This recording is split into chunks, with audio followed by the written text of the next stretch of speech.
It's so nice today. I'm supposed to be working, but I just couldn't resist to come out for a little bit casting practice.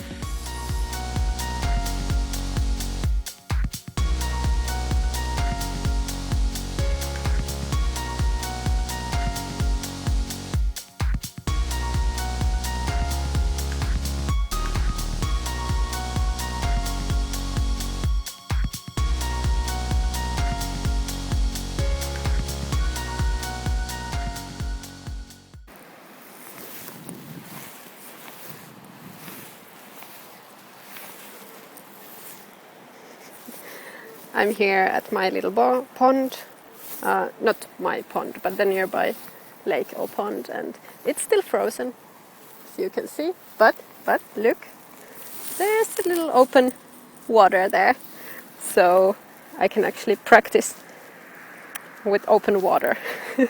So summer is coming, though I should have worn rubber boots today because it's wet.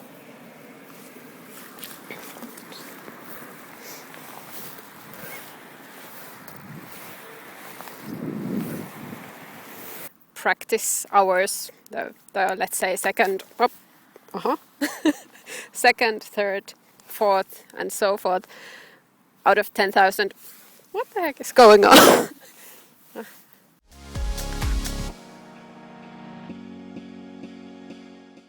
This morning I was reading an interesting blog article about the things that prevent people from learning fly fishing, and there was few quite interesting points. I will link the article below this video in my blog at kajanaclub.com, but it talked about the things that prevent people from learning fly fishing, and one thing there is that fly fishing is perceived so complex, which I have to agree. There's all the different equipment and then the fishing techniques, and you have to present the fly so beautifully and all that, and what bugs you are imitating with your fly and all that.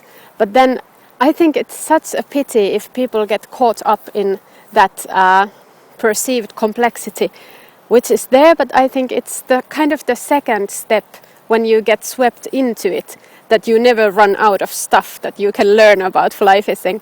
But then when you're in the very beginning, I think things should be oversimplified, that you don't have to cover all that and know all that and invest in all of the gear before getting started, because then it can grow into quite a big barrier, I imagine. So to get started, just like oversimplify everything.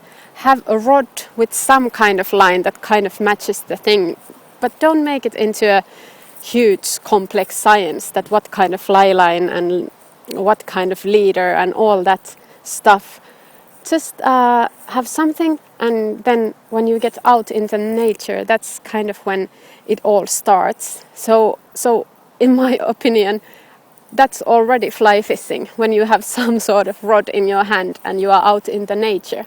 That's when it starts. It doesn't start when you have the perfect cast or when you have the proper equipment or when you catch the fish. It doesn't start when you catch the fish. It starts when you get excited and go out and start learning. There's a long journey ahead of you of awesome experiences.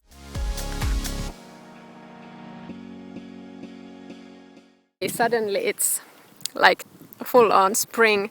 The waters are open. In the early this episode, I remember my small lake was still frozen. Nice weather. It's half raining, half snowing. I don't know. Doesn't look like spring at all. Like totally, it's suddenly a spring. I love it. So I'm gonna do a little bit casting here. Already, maybe I will use actual fly and an actual hook.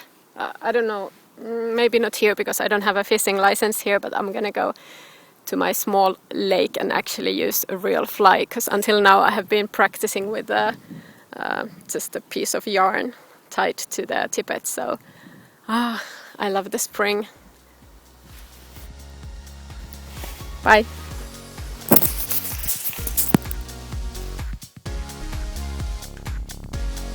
If you thought this is a crazy enough experiment, subscribe to my YouTube channel. And if you are outdoorsy and fly fishing minded person, click over to kajanaclub.com and get a free gift when you join my inner circle.